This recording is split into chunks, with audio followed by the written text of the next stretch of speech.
Talk about today is, maybe 20 years attempt to find a good way of modeling the maintenance of the association between human hosts and seasonal influenza, so drifting influenza. So this is really a basic science talk. There's going to be almost no data and absolutely no policy recommendations from this. So what do I mean when I say that I'd like to model the long-term association between influenza and the human population?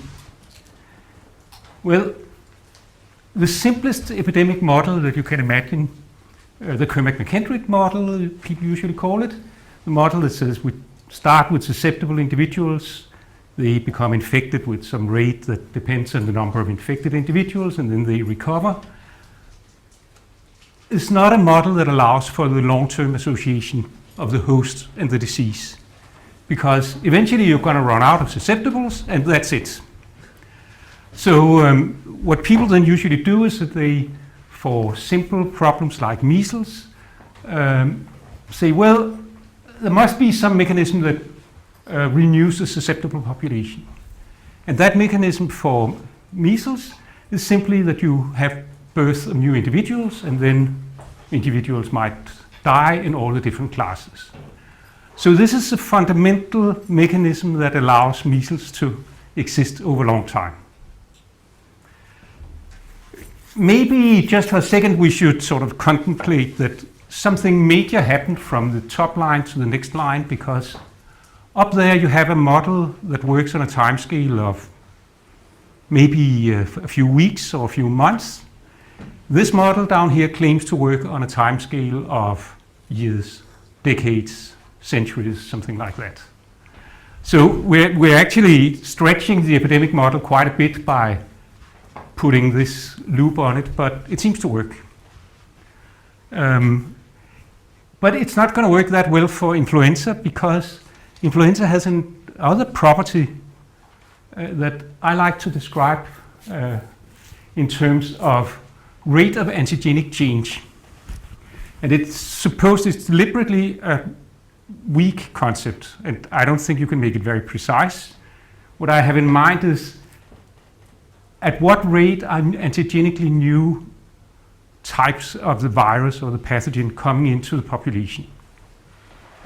And then you can start comparing that rate to the other rates that's present in the system. And that would typically be the rate that's associated with the host turnover and the rate that's associated with the duration of infection, the recovery rate. And if you look at something like measles, measles has such a slow rate of antigenic change that it doesn't change within a host lifespan. That's why we only get measles one time in our life if we're not vaccinated. And that's why vaccination works so well. At the other extreme, you have something like HIV. HIV mutates so rapidly that even within the individual host, you have genetic variation. And influenza sits somewhere in the middle of this. It mutates so fast that we get several influenza infections during our life, but it mutates sufficiently slowly that effectively we only have one type of influenza present in the individual patient during an infection.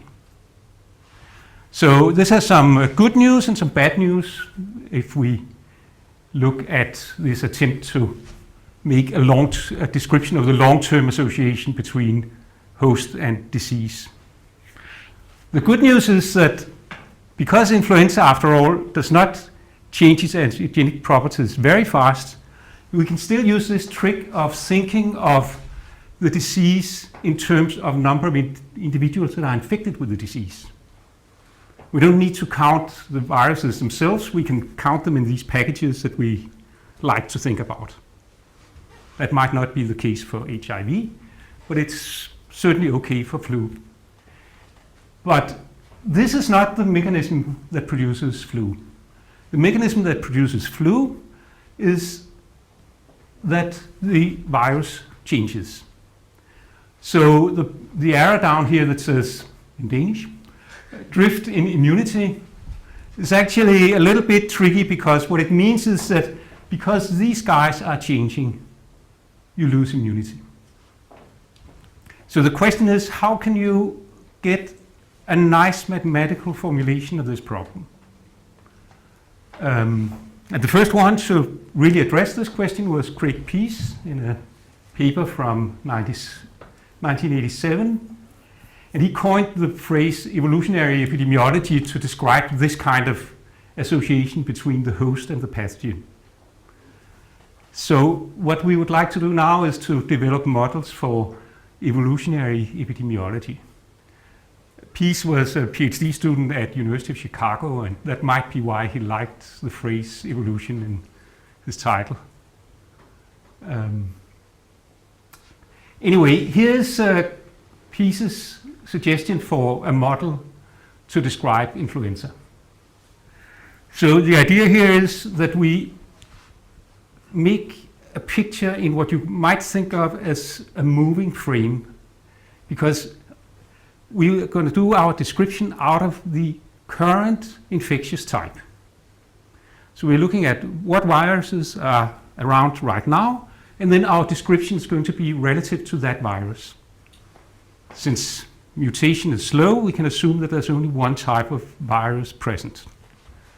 Okay, so I is in the number of currently infected hosts, and we then distribute the non-infected hosts according to how many amino acid substitutions has occurred since the last infection. So here's an underlying assumption that that variable is enough to describe the immunity of the host. So if you do that, you end up with a model like this. Individuals get infected at a rate that depends on the number of amino acid substitutions since they were last infected. And Peace actually found some data that suggested that the rate would grow proportionately with the number of amino acid substitutions.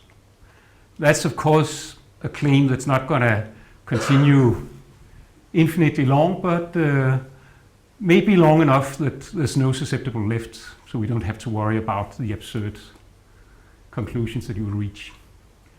And then this is just accounting for the fact that as you get older, the number of amino acid substitutions since the current infection grows. So this is a kind of aging of the susceptibles. Now, the infectious class, well, the way you get into the infectious class is that you sum over all the different S classes. And since Craig Peace assumed that we have a continuum of different amino acid substitutions, it's just taking the integral, and then you can recover, and once you recover, you're back into the susceptible population with 0 amino acid substitutions since last, and then there's a factor here that accounts for time versus amino acid substitutions. Peace was able to find parameter values for beta and gamma, of course, so he could demonstrate that with these assumptions you actually get a reasonable model in the sense that the time between reinfections is on the order of a few years, and the prevalence in the population would also reach reasonable numbers. So in some ways this is a nice, successful description of this balance. And let me just mention that there's a couple of people, Inaba and Thieme, have worked on this model and especially worked on this assumption and changed it to an assumption where you have something that grows sublinearly in the beginning. And if you do that, you actually get oscillations in this system. From a mathematical, technical viewpoint, it's actually pretty difficult because it's perturbation out of a disease-free equilibrium that is singular. So it's technically nasty to do, but if you're interested in that sort of stuff, you should look at these guys. Now, the problem with this description is that in some ways it's very stiff, because it's hard to imagine how you're going to put in more than one type of infectious individuals. So it's hard to imagine how you could immediately into this put mutation, for instance. We're choosing the moving frame relative to the type that's around right now. So how are you going to have more than one type around right now? We tried to cheat a little and do it anyway. So we took what is essentially Peace's model, and then we put drift into it. We're not as careful as Peace with characterizing the different types of immunity that you can get. So we just assume that you have a one-dimensional axis of different types. That's sort of the equivalent of his amino acid substitutions.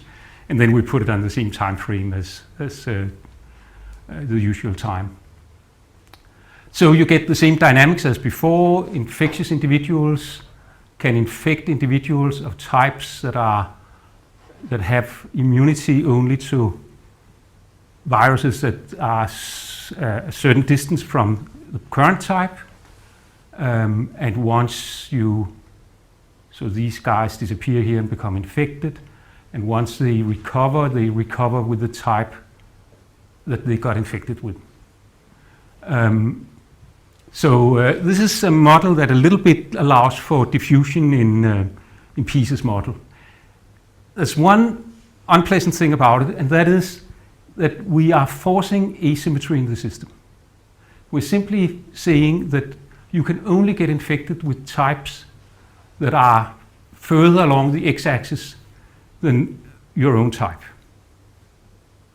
So we are indirectly building in that you have to be infected with something newer than what you have already seen. In practice, that's not such a bad assumption, but as a way of making a model that should have some mechanistic way of producing influenza drift, it's a little bit cheating. But if you do this, you can actually demonstrate. We also have a little bit of analytical results, but you can demonstrate numerically that you get traveling waves, and you can get some analytical expressions for how those traveling waves depend on the parameter values. Still, as I said, it's a little bit disappointing, and it's got nasty things in it, like once you recover from an infection, if you lose all memory of what you've done before. So you may not be recovering to something where you really describe what new immunity you have acquired. So to get around that, we developed a now famous model, infamous model, where we said, okay, then let's bite the bullet and simply keep track of every single previous infection.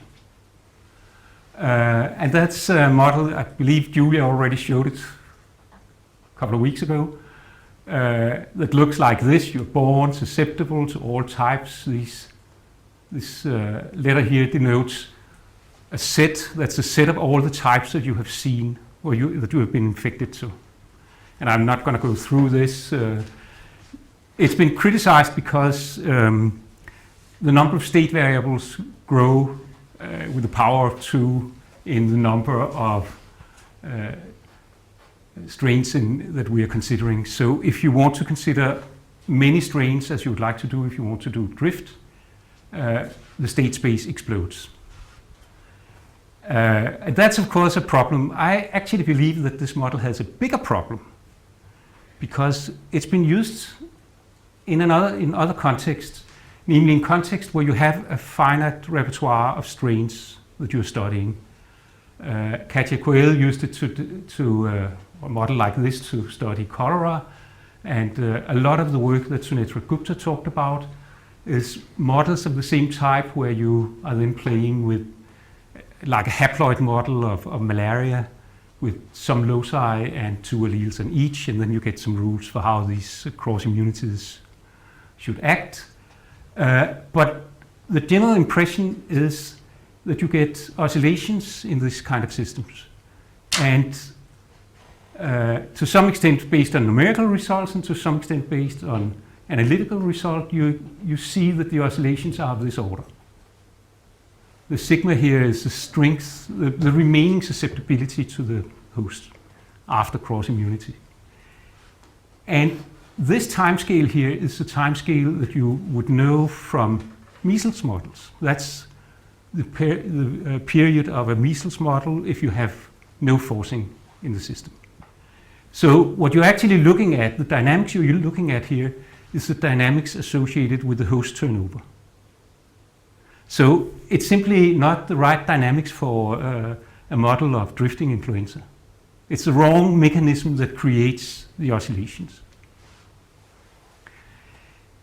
But I think maybe the most positive that came out of this horrendous model was that it got us all to think about how should we actually model cross-immunity. What I've showed you until now is that cross-immunity acts by reducing susceptibility. That's what you would immediately think about. But in reality, I don't think even today that we have the data that can conclusively tell us whether cross-immunity acts by reducing susceptibility or infectivity. And if it reduces susceptibility, is it by some fraction for all the individuals, or is it in such a way that some individuals are totally immune and some individuals are not immune at all, which is what Julia would call polarized immunity. The reason why there was so much interest in this was that we started realizing that this might be a way to get around this enormous state space. And it turns out that there's a couple of ways that you can reorganize your description if you have reduction in infectivity or if you have polarized immunity, so that you effectively reduce the state space to being linear in the number of strains and maybe then also linear in the number of different levels of immunity that you need to describe. So this is an enormous reduction in state space. One thing that we didn't think about was, are there any rules for how long this immunity lasts, and especially is it independent of the order in which you see the different strains? And if you look at the Fluscape presentation last week, you realize that this may actually be a sticky issue. Okay. And one question, yeah? Does it really make a difference for the dynamics and homogeneous mixing? Neil and I wrote a paper where we said, well, it doesn't look like it makes a lot of difference, but I'm not really sure that I would believe that today. I think you can easily find examples where it makes quite a difference. And at least in homogeneous mixing populations? Even in homogeneous mixing populations. It definitely makes a big difference for the final size if you imagine that you look at single epidemics. I'll come back to that in a second. But it definitely also makes it more tricky if you at any time want to confront these things with data. Because if you have sold your soul to reduced infectivity, then you're never going to capture stuff that has to do with reduced susceptibility. Yeah. So with this kind of formulation, you can then actually make a discrete version of the diffusion model that I showed you before, and here's a graph that I stole from a paper by Julia and Brian, where they did exactly that. And you can see that if you allow only for a short period of infection, you actually get something that looks like spikes of epidemics with changing strain type. And if you can't read the numbers, it says 20, 40. So it's not every strain type that's realized, it's strain types with some jumps in between. I think this is a little bit tricky because how many individuals are there infected with these types in between? So we're sort of a little bit approaching the issue of nano-infected individuals or something like that. Quantum tunneling strains. Quantum tunneling strains. Okay, that sounds better. But at least this gives you some idea of how you could form drift blobs. Now, what I've been doing more recently is that I've gone a little bit back to the peace model, in the sense that I actually like the way that it describes the interaction between host and disease. And I've tried to come around this stiffness in his model by making the connection between the epidemic and the description of the genetic structure or the antigenic structure in the host population more separate. And the way I've done that is to say, in each season we imagine that a new strain comes in. Before the season starts, we update what the immunity is in the host population, and we imagine that the strain has drifted a fixed period relative to last year. So I'm now abandoning the hope to actually describe how influenza evolves. I'm just looking at this in a more local population. If possible, an epidemic occurs, and I'm going to use a timescale separation where I allow the epidemic to burn out in every season. So this is going to be a season-to-season map. This is not an idea that I invented. The first person I know to use this was Gillespie, who was using it in connection with the diploid genetic model. And May has a paper on AmNat where he uses it in connection with population regulation in an insect population. And then we have assumptions that look a little bit like peace. Susceptibility and infectivity depends on the number of seasons since last infection. And that's going to be the same as the number of amino acid substitutions in some sense, because we assume that you move a fixed amount in strain space or in antigenic space every year. And once again, I'm assuming that there's no vital dynamics, no birth and death of the host, because I want to focus on this evolutionary epidemic aspect of the disease. So we count the number of hosts that are currently susceptible, and according to how many seasons have passed since this individual last saw the infection. And I is then the number of hosts that are currently infected, and once again stratified after how many seasons has occurred since the last time we were infected. And there's no such thing as individuals that have never been infected, because this is sort of thinking of what's happening in the long run. At the start of the season, I assume that all individuals are susceptible, at least to some degree, and that we introduce just a few infectious hosts with the current type. And it turns out that it doesn't matter exactly what immune status you give to these few individuals that you introduce into the population. So what that gives you is a model that looks like this. During the epidemic, you're following an SIR type epidemic, but now with varying susceptibility and varying infectivity, depending on your immune status. And once that epidemic is over, you update the immune status of the hosts. But that's going to come in the next picture. Right now, I'm going to focus on the fact that for this system, we can actually explicitly write down what the outcome of the epidemic is going to be. This is one of the observations that has been reinvented several times. I reinvented it, Dushoff and Greg Dwyer reinvented it, Brower reinvented it, and it turns out that the first person to do this was actually Gart in 1968, and the only person I know who has read Gart's paper, I've read it now, but the person who spotted Gart's paper was actually Frank Ball. I don't know, did you do this analysis before or after you saw his paper? After, I suspect. I can't remember, to be honest. I don't know. I think his was a discrete model, wasn't it? Yeah, no, it's a continuous time, but I can't remember. but not stochastic. Okay. Anyway, so you can actually solve this epidemic explicitly and analytically, at least to the extent that you get it out as an implicit function.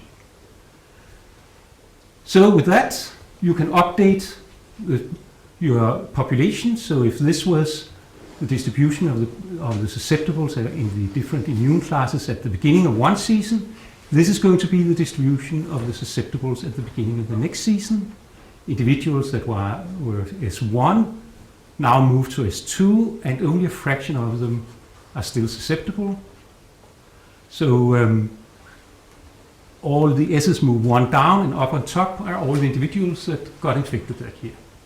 So you have a nice, simple year-to-year dynamics.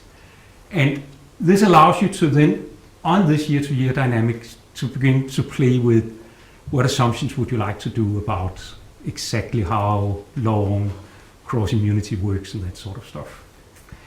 It turns out that it's a slightly nasty dynamic model to look at because it's got a lot of mathematically interesting features. And since we are at a math institute, I want to show you just a little bit. So this is the bifurcation diagram for a very simple case. You have only 2 years of memory, and you don't have susceptibility reduction. We only have reduction in transmissibility. That's the simplest case. And if you go down over this line, you have a Hopf bifurcation generating a discrete, stable limit cycle. When you go over this line, you have a saddle node bifurcation in the third iterate of the map, generating a stable and an unstable 3 cycle. And along this line is a complicated global bifurcation that I'll show you in a second, that has to do with the fact that this map is not really, it's continuous, but it's not differentiable, because you can either have an epidemic or not an epidemic in a season. So there are funny things that can happen. But in this region in here, you have 2 stable states, a 3 cycle, and whatever comes out of this limit cycle. And just before the bifurcation, the picture looks like this. You have a 3 cycle, which has reached the point where you only have an epidemic every 3rd year. The gray area is the attracting region for it. And then you have an internal, not really a cycle, but a cycle with little side arms corresponding to that you sometimes do get an epidemic. And the dynamic is then that you jump around on the edge of this picture here, these lines. And the attracting region for that is the white region. And this is just before the global bifurcation, because the white thing here is the unstable 3 cycle. And when this arm hits the unstable 3 cycle and passes over on the other side of the unstable 3 cycle, you have a global bifurcation where this area is no longer stable and everything is attracted to the 3 cycle. I don't think this has anything to do with biology, but it's sort of a cute piece of mathematics. Okay, so why don't we use this model, this discrete version of the Peace model to? Well, we've looked at a couple of problems. One problem is, how is it actually that influenza does this trick of keep on living in the population? And a very discrete, sort of naive description could be the following. Imagine that you have a strain that produces an enormous epidemic. That's very good.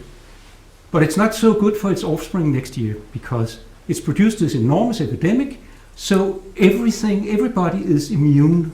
So it sort of produced a large desert around itself where you cannot survive if you are offspring. So there's a balance. If you produce too big an epidemic, your offspring is going to have a nasty time. If you produce too little an epidemic, maybe you don't produce any offspring at all. So how to describe this balance? So together with Maciek Boni and Julia, and when I say together, I actually mean they did this analysis, not I. About 4 of us in a way. Oh yes, we also had Freddie Christensen. Freddie Christensen and I provided coffee and smiles, and they did all the hard work. We made a model where we said, instead of assuming that you move a fixed distance every year in the immunity space, we assume that you move a distance b that depends on the size of the epidemic that you produced. The bigger your epidemic, the longer you can move to next year. And the logic for that, I think, is something like, we're thinking of influenza as a mutation-limited process. So the bigger the population, the more likely it is that you're going to have an offspring that gets far away. Not hardcore genetics, but the logic is something like that. And then we say that cross-immunity depends on this distance in the following way, and this way turns out to be very clever. Because if you do exactly that way, you can reduce the dynamics of the system to something manageable. And you can then actually observe that dependent on your parameter values, you might get into a situation where you have persistence, or you might get into a situation where you only see a few epidemics, maybe just one, and then you get this phenomenon that your offspring sits in the desert where there's no chance. Or you may even have 2, 3, 4 epidemics before you land in this area. So this gives you some idea of where must influenza be sitting. What type of viruses is in this sense. The other question that's always been nagging people in the flu community is, why do you see this kind of phylogeny with these short side branches? So together with Akira Sasaki, I made another modification of the model where I said, well, let's imagine that you have a dynamics like the one I described to you, and let's imagine that we're in a situation where you get the same size of epidemic every year. Then imagine that in one specific year, you first have one epidemic corresponding to the usual stuff, and then after that has run through the population, another mutant coming from the same mother appears in the population. And now, can this guy make an epidemic? And if it can, we have sort of established that you can have a branching type event where two different viruses with the same mother can survive. Yeah? So we made some assumptions about how strong cross-immunity back in time could work, and we specifically modeled it in this way. The bigger alpha is, the more cross-immunity you have back in time.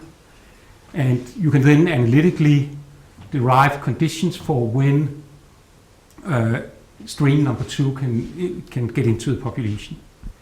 Turns out that if this is all that you allow, strain number 2 can always get in. But at that time, people, no, I'm taking this back, can often get in. At this time, there's just been a paper by Neil Ferguson where he was introducing also the concept of a short time but full cross-immunity to all other strains. So the idea was that once you've had influenza in a season, you could not get it anymore in that season. So this graph then shows how strong cross-immunity should you have relative to this strain transecting immunity. This is a fraction of those individuals who got infected that are protected from one more infection, in order to see branching versus no branching in the process. The gray area here is a funny area because in that area you may see branching or no branching depending on which of the two strains' descendants is going to come in first in the next season. The logic being that if you're sitting here and the strain that just made a little epidemic last year, if that survives and comes in first, there's not very much immunity to the progeny of that type. So it's possible for that type's offspring to produce an enormous epidemic. And that epidemic might be big enough to actually kill the other branch. But if the branch that came in first is one that has offspring that comes in first, it cannot do the same trick because there's much more immunity to it. So it just produces a little epidemic, and the other type can come in. So this is an area where you could see branching depending on the details of the process. So what this would suggest is that you would need a fairly strong cross immunity, and you would actually see this phenomenon with pruning mainly for viruses with small R naught. And maybe you can't see it on the date that it's published, but when we were doing this work, we were actually still thinking of influenza as having an R naught around 15. So we were pretty frustrated. And that was why the paper was sort of a long time on its way. So it was, we were pleased to see that. Then there's been more extensions building on the same kind of ideas, because one thing that we haven't really discussed is in detail is how is this mutation process generating new antigenic types happening. And there's been a lot of nice work that I haven't been involved in. Katja Coel had a paper where she suggested that maybe the mutation process is such that many mutations are actually almost neutral. But then sometimes you have mutations that are big. And she made an explicit model to describe that phenomenon and put it on top of something that looks a little like the influenza models that I've showed you. And she can generate something that allows for what's now known as cluster jumps, where you have periods where not very much is happening in the influenza virus, and then you have a jump to another type of antigenic type of drift type of the virus. Julia has been looking at a problem where she says, well, maybe it's too easy for the virus to actually jump forward. So you could easily imagine that you ought to be in a situation where the virus undergoes bottlenecks, where it has some mutations are poor and some mutations are better. And in order to get from one good to another, you have to go through a poor. And that generates quite complicated drift dynamics, I'd say.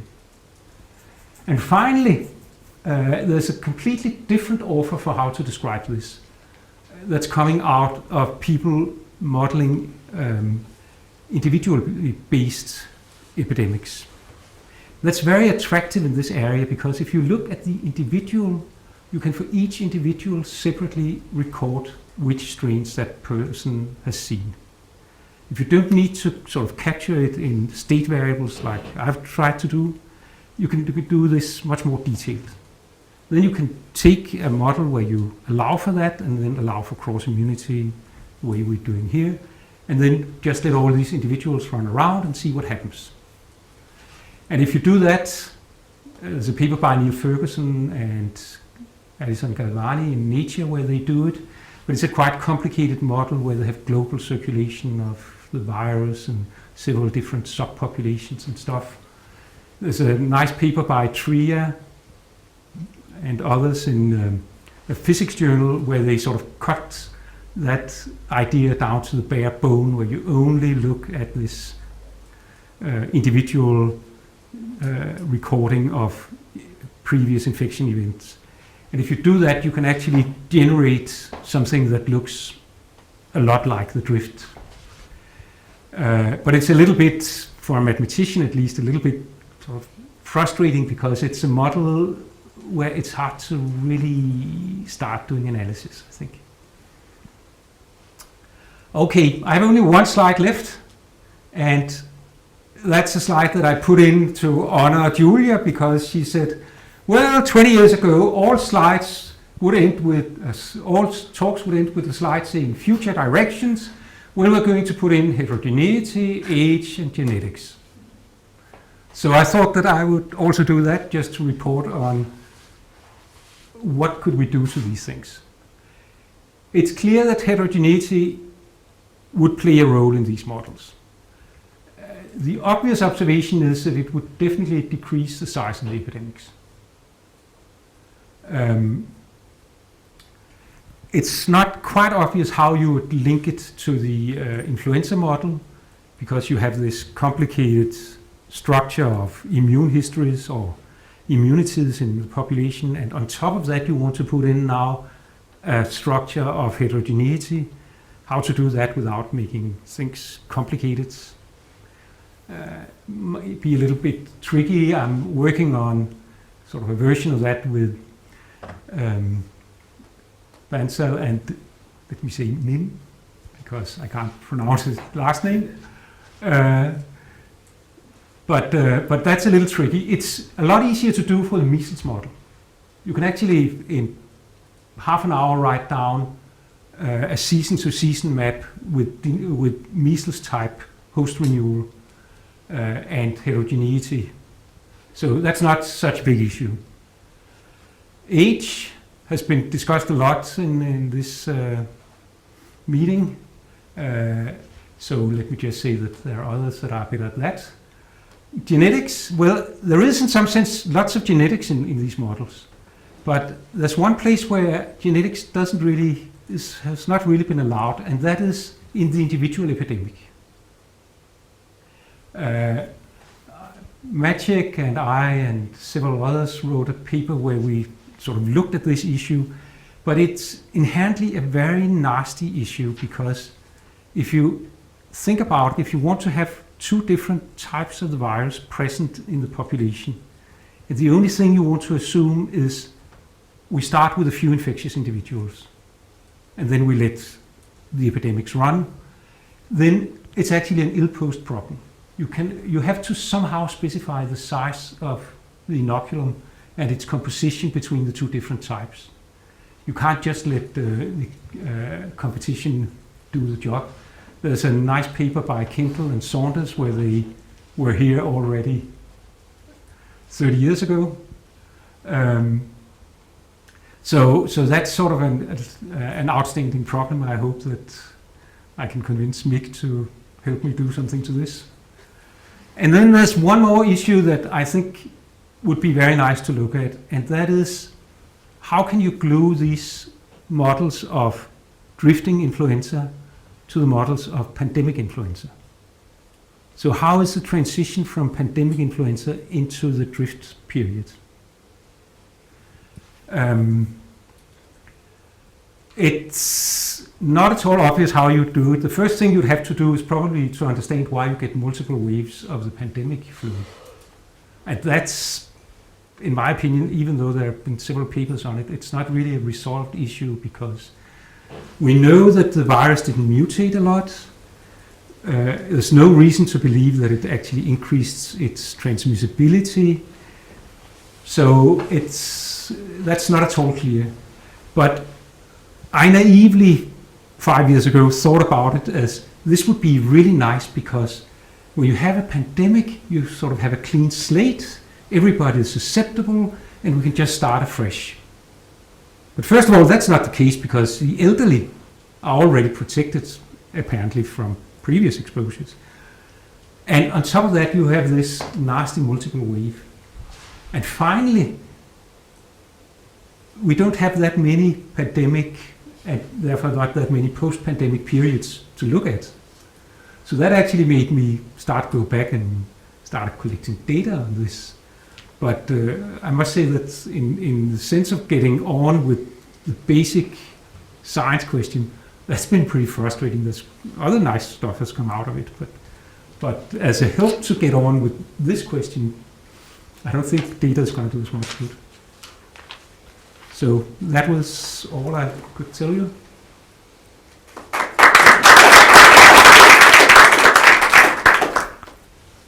Could I just comment on one thing, since I kind of been involved in? I wouldn't say that Kendall and Saunders is an ill-posed problem, it's a random problem. Yeah, okay. Let me be more precise. It's, if you want to do this deterministically, it's an ill-posed problem, because you have to somehow specify what's happening in the beginning. And that would naturally lead you to the situation where you would ask, what happens to the first few individuals? And then we are into the world of stochastic processes, branching processes. You and Åke Svensson has an extension of the Kendall and Saunders paper where you actually in detail describe how to do it. It's not an extension, it's just that if you do the stochastic model, you realize that you will have a kind of randomness in these few first individuals, how they behave, and that will be reflected in the final size. Yeah. So simply, it remains random even at the global level. Yeah. And if you then see the deterministic model as the limit of a stochastic system for n individuals, then it's simply that you cannot look at that model to understand what will happen. You must start from the n individuals and then go to the limits. Yeah. And then you'll be left with a probability distribution in a stable manifold. Yeah. So it depends on how you see it. Yeah. It's not ill-posed in any way, it's well-posed, but it's a random solution. Yeah, from your guys' perspective, it's well posed. But it's under special conditions, isn't it? No, it works. Well, didn't they both have to spread at the same rate to get your random? If they spread at different rates, then one will come One will before come the other. through, yeah. And that has, and so one will dominate. If they spread at similar rates, then you'll have randomness. And exactly what that means for finite population sizes is difficult to say because it happens on a log n scale, all these things. So one would need to know how big a population you want to simulate this in. You probably have the same problems as with asymptotic finite sizes for real frost-like things and what happens in small populations, that it's not really clear-cut. You have some possibly in between states.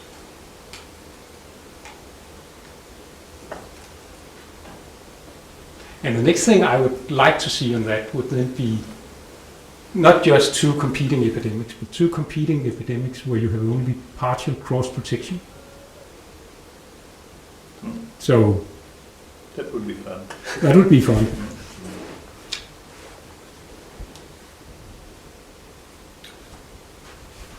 Yeah, so I know this is something you haven't talked about, but in terms of, so you have suggested different people have suggested different possible mechanisms to explain, to try to explain quite a few things about flu. Mm-hmm. Flu seems to be like always very difficult to explain in any sense, including the 3 pandemic waves or so. I was just wondering if there is, why is it not possible to have a detailed look at what happens to individuals and keeping track of who is infected when during an epidemic and the next year, and try to understand what the difference in the virus, and I mean collect data for this type of models. Why is it so difficult? I mean, for example, during a pandemic, one of the questions is, do people get infected multiple times? Does the same person get infected multiple times during the pandemic? Yes or no?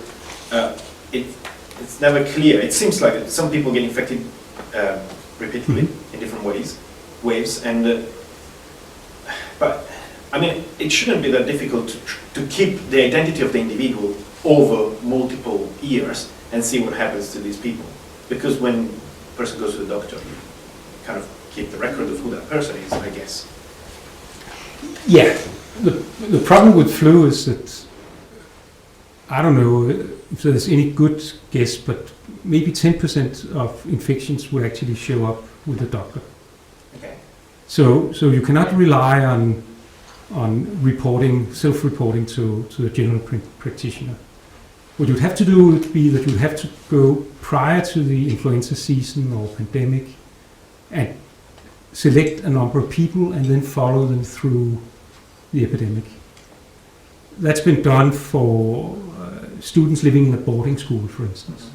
Even there you would have sort of an uncertainty because the symptoms might be so mild that even the doctor at the boarding school wouldn't discover it. So what's the alternative then? Well, one alternative would be to go out and take a serological profile of the person before the epidemic and maybe several times during the epidemic.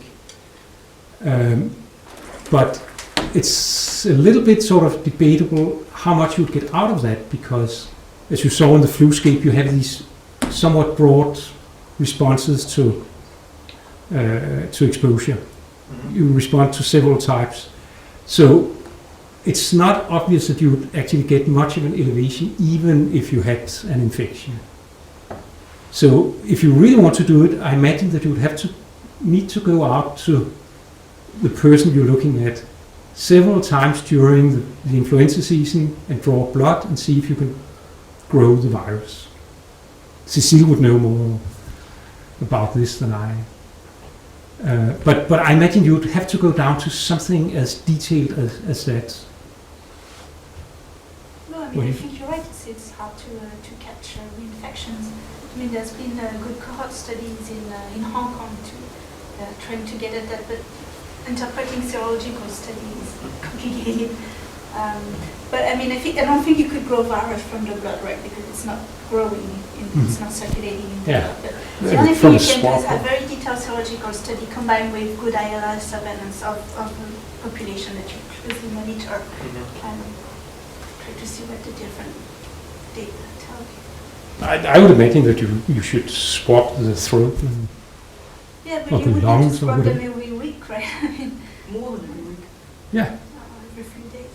But it's not completely infeasible. I mean, you'd have to persuade people to do it, but you could do self-swabbing and PCR testing and swabs. It'd be expensive, But you would But also like interesting. to do this for 10 years, right? So over to a period where you could actually catch really meaningful infections. yeah. Couldn't you make them save the water they usually spit out after brushing their teeth or something like that every morning? Save that in small bottles and then analyze it. Yeah. Maybe you could give them a special toothpaste that would preserve the virus as well. Free toothpaste if you go into this experiment. In many small bottles. Fluoride.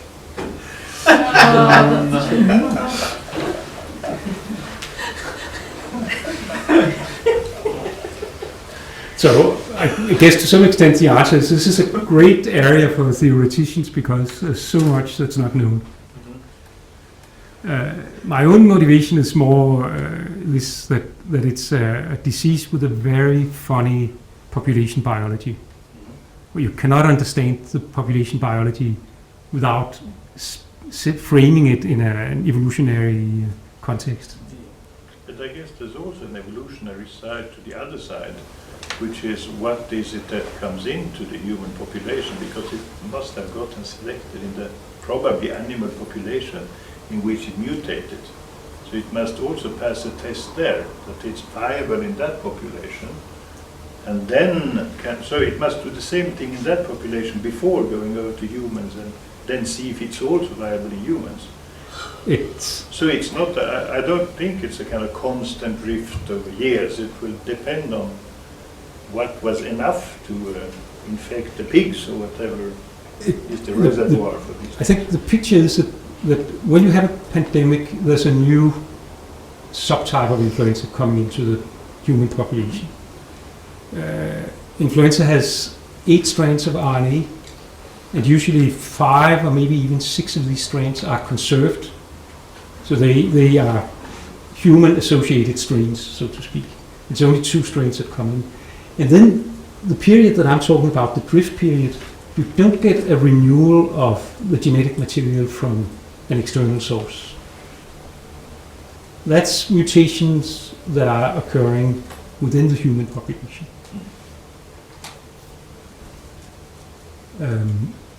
So the process that I'm looking at is really one where you have a fairly tight association between virus and host.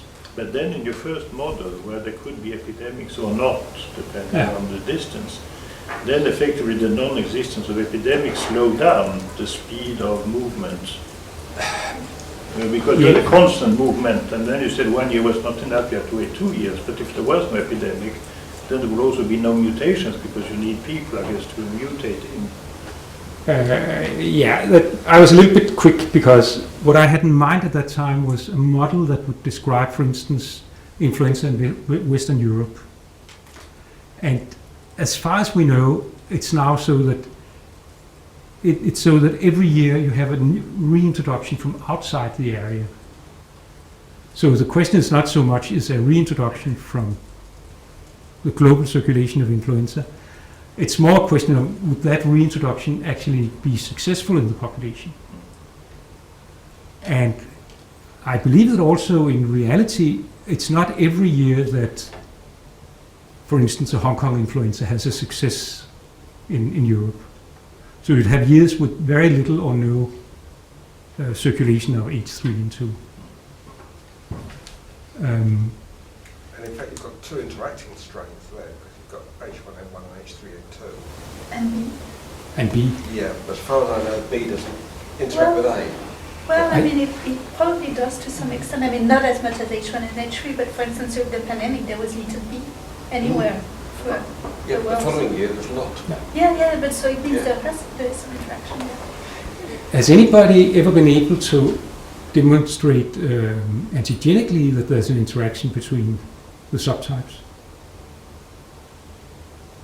In the sense that they give partial immunity or something Yeah. like that. Yeah. You mean by cross-reactive HI or something? Yeah, something like that.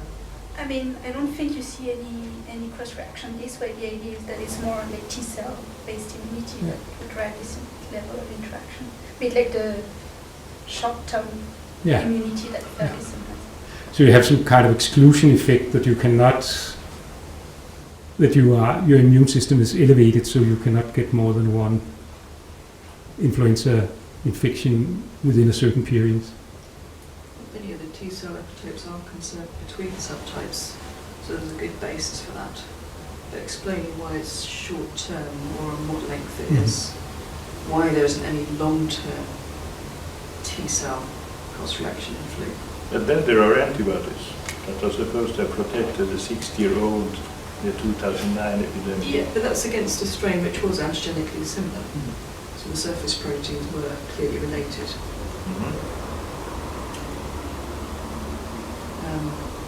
So there is this antigenic thing also going on. And That's within one subtype.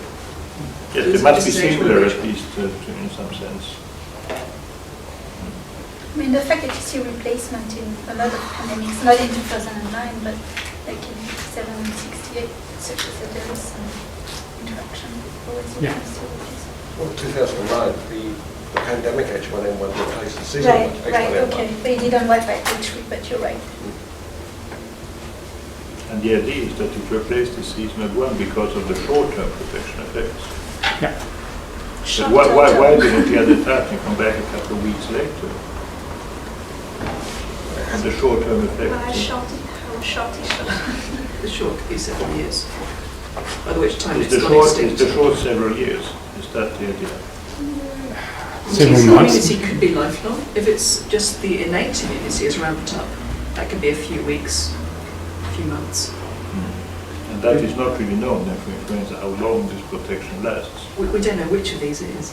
No, but it's, as Cecile says, what we know is that when you have a new subtype coming in, it usually replaces the old subtype within a season. So you're right, there must be some kind of interaction between them.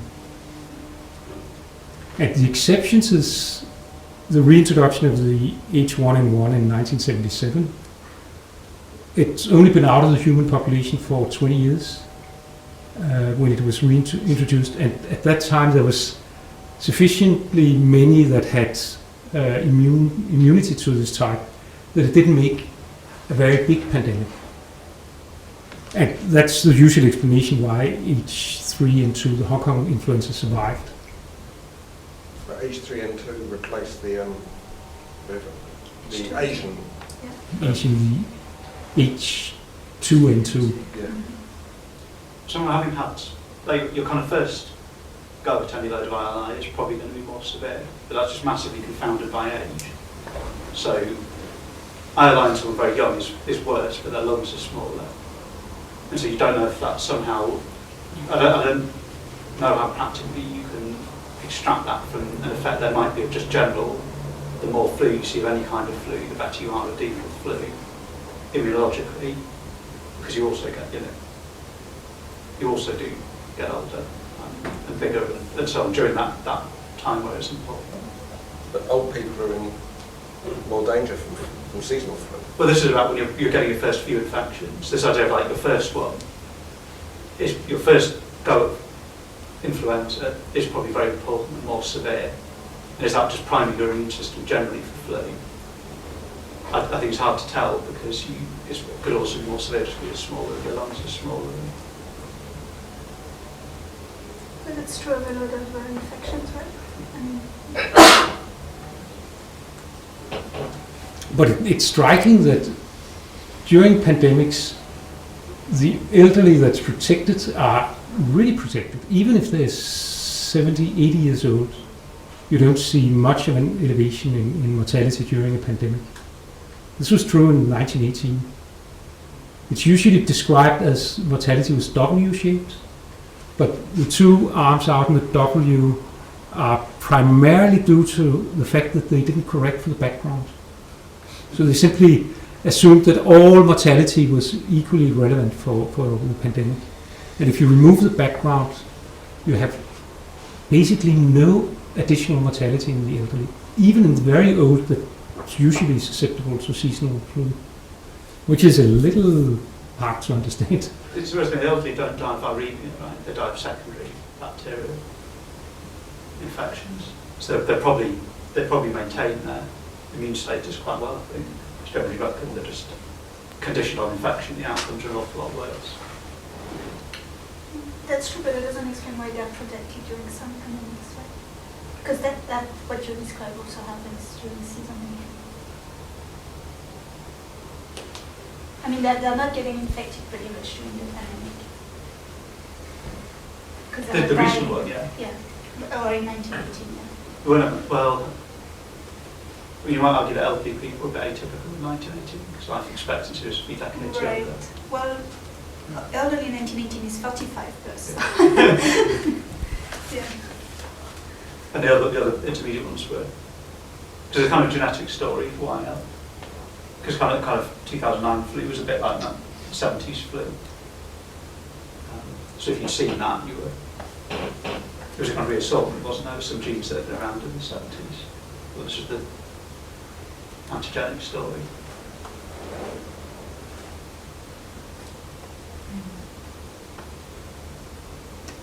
Okay, thank you for coming.